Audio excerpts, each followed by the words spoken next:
that owner, and he warned us that this thing, I believe that it's just a hermit or possibly somebody living in the woods, is allegedly out there.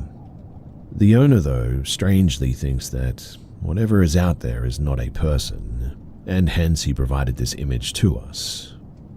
The good news is that he doesn't think anyone is in the prison, though, because it's locked up and inaccessible.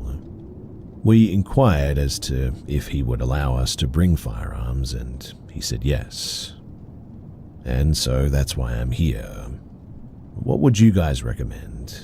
I own an AUG and thought that would probably be sufficient. I also have an AR-9, a 9mm, as well as a regular Glock. Whatever I bring will be fitted with a light, and I also have a headlamp, but yeah, what do you guys think? Should I bring more than that? And what do you guys think this actually is?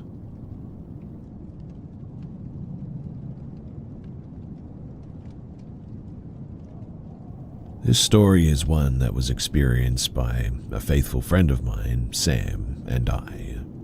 It is, well, unexplainable and rather strange, I guess. I just don't want to be viewed as the superstitious nut.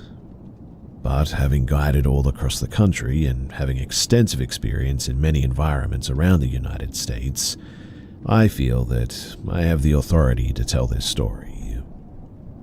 Essentially, what I'm trying to say is that I've been around in the deep dark hollows all across North America and never experiencing so strange as I did that night. I don't fancify my experiences in the woods, nor do I hopefully imagine that there's something more to a twig breaking. As anyone who has spent a good deal of time in the woods knows, there's just no reason to. I mean, eventually you'll experience something daring or fantastic. It's just a matter of time. I am a hunter first and foremost, and to a hunter, there's always an explanation, a reason to the wilderness and her inhabitants. It's how we identify patterns and exploit an animal's rhythm to make successful hunts. As a hunter, you're a sort of woodsman detective, I suppose, piecing together clues to set yourself up for success. And let's just say that this tale is a bit of a cold case. So, it was early summer and I was itching to go camping. I had recently received a new tent and was eager to use it. I called up my good buddy Sam, and we planned out our camping adventure. We considered going up to the Grayson Highlands, or even south into North Carolina. After debating it, we decided that it would be more fun to camp somewhere that we wouldn't run into any other people. Deep in the woods, far from anyone else, where we could do some bushcraft, hoot and holler, and bring a gun without fear of scaring the yuppies camping next to us. Well, while we both lived in the woods, I definitely had access to the most remote stretch of woods between us. So, we loaded up our stuff and began hiking deep into the valley below my childhood home. The hike was almost completely straight down a steep hillside, deep into a hollow that held a small patch of flat land, a floodplain area, and a creek. The small creek that ran gave the area a beautiful ambience, though. Early signs of summer were visible all around us, and the weather was great.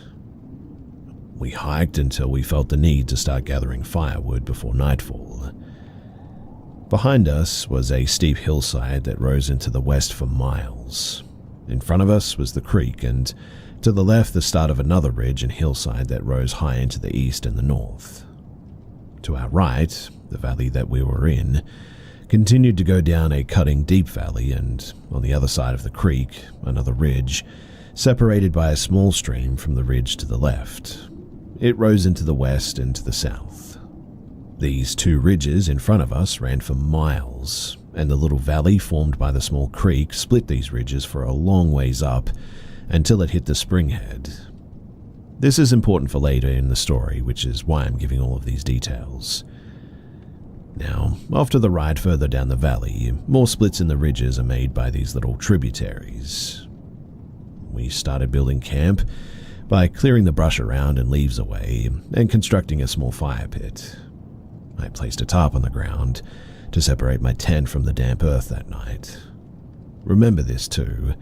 The tarp expanded out roughly a foot on each side of my tent. Sam had a hammock that night that he planned to sleep in.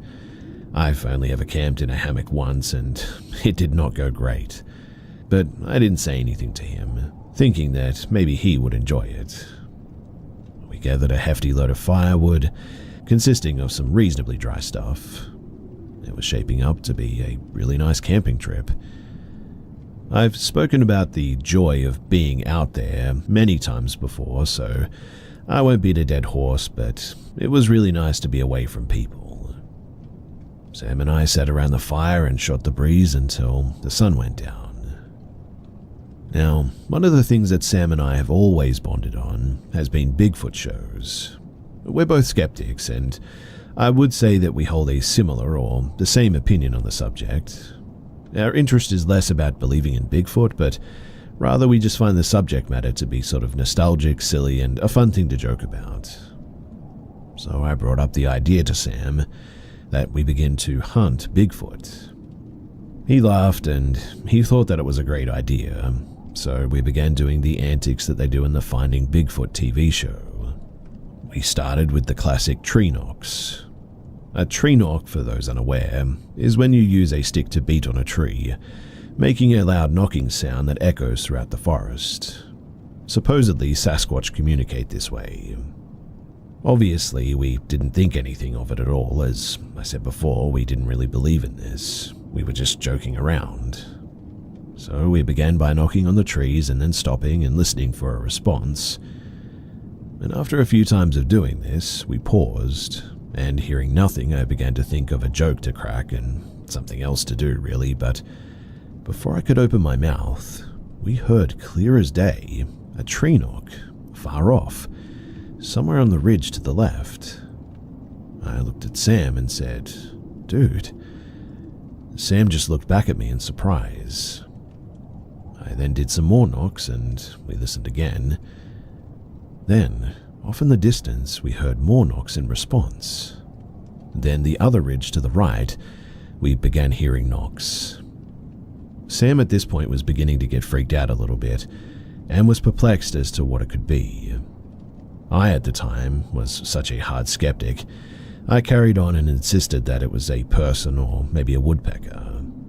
But who in the world would be out here, deeper in the woods than we are, on private land? Plus, what woodpecker makes 3 loud booming knocks on the tree like that sound exactly like the knocks that we make? Sam said as he voiced his rebuttal. I ignored these arguments and held strong to the fact that there is no Bigfoot. I then insisted that we push the envelope a bit by doing some whoops and howls, just like they do on TV.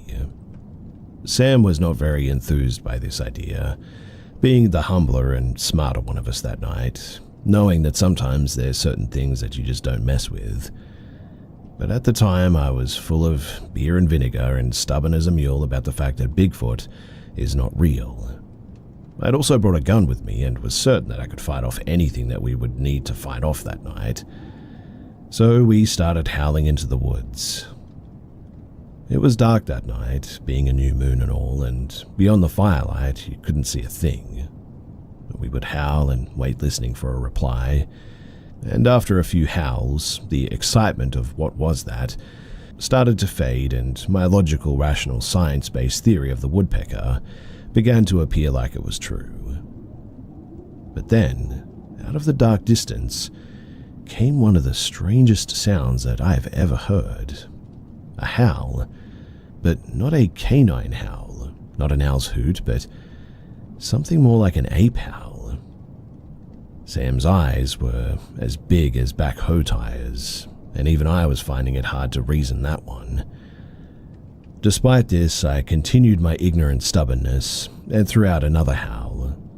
Off to the left of the ridge, it replied to us again, the clearest ape whoop that I had ever heard. I looked at Sam, myself feeling more curious and excited than anything else, and I reiterated, "Dude." Then something truly unexplainable and spooky happened. More whoops and howls began on the ridge to the right and further down the valley, and they weren't random. They had etiquette, I guess, as if they were chatting back and forth with each other. The one to the left would howl, the one to the right would whoop and howl, the first would respond, and then the one way down in the valley would chime in too. Sam was really freaked out now and began considering if we should leave. I, being a stubborn idiot, claimed that it must be owls. Owls?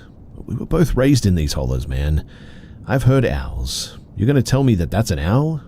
Have you ever in your life heard an owl that sounded like an ape like that? Sam argued against my claim. Well, no, but Bigfoot's not real, dude. It has to be a bunch of owls speaking to each other. I mean, there's nothing else that it could be. I replied, half laughing in astonishment and disbelief of what was unfolding that night. Sam and I kind of bickered for a minute over it, and then decided that the wisest decision was to stop antagonizing whatever it was in the woods miles around us whooping and knocking, and to just leave it alone. It wasn't too long after that, we decided to go to bed too. I crawled into my tent and Sam into his hammock. We left the fire going that night, and every time the fire died down, the woods just seemed to come to life. Whether it was paranoia or paranormal, something was definitely stirring. All around camp we could hear what sounded like things being thrown and footsteps too. From time to time we would hear another knock or another howl coming from a new position. Sam would leap out of his hammock and chuck loads of wood into the fire and make it as big as possible. He would then lay back down to sleep cautiously.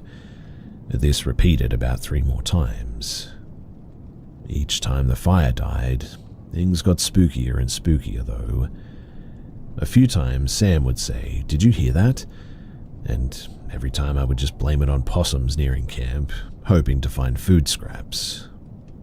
Well, about the 3rd time, Sam finally ran out of firewood, meaning that this time when the fire died, well, it died for good, leaving us in the dark void of the Appalachian Hollow. I vividly remember too that I had fallen asleep before the fire died, and after it died, there was so much stirring around camp that I actually woke up. I was slowly waking up, thinking that I was having some sort of a nightmare when I finally fully sobered and realized that my dream was pleasant. It was reality that was full of frightening sounds and things that go bump in the night all of a sudden. The woods around us had become loud with unexplainable movement, the movement of something large and multiples. The whooping and the knocking, that had officially stopped at this stage, which quite honestly did not comfort me at all. With all the new sounds right outside of my door now, there was maybe a 30-yard perimeter around camp that the sounds didn't cross. Then, suddenly, an extremely loud crashing began through the twigs, leaves, and the branches. Whatever it was something large, running full sprint through the woods, starting maybe 50 yards away, and running straight towards our camp. It grew louder and louder until the sound of crushing leaves suddenly turned to the crinkling of tarp. Whatever or whoever was out there was standing on the tarp that my tent was situated on. I was frozen in fear, eyes wide open now. My heart was pounding out of my chest so hard that I thought it was about to explode. I then heard high above my tent, not 4 feet up, but high above my tent, the most terrifying sound that I had ever heard.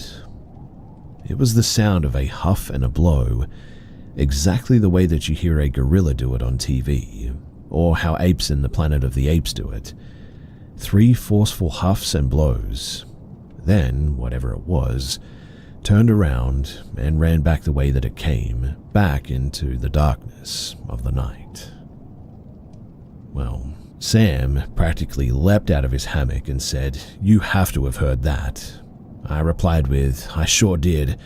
Yeah, let's get out of here, man." I slid around into the chamber and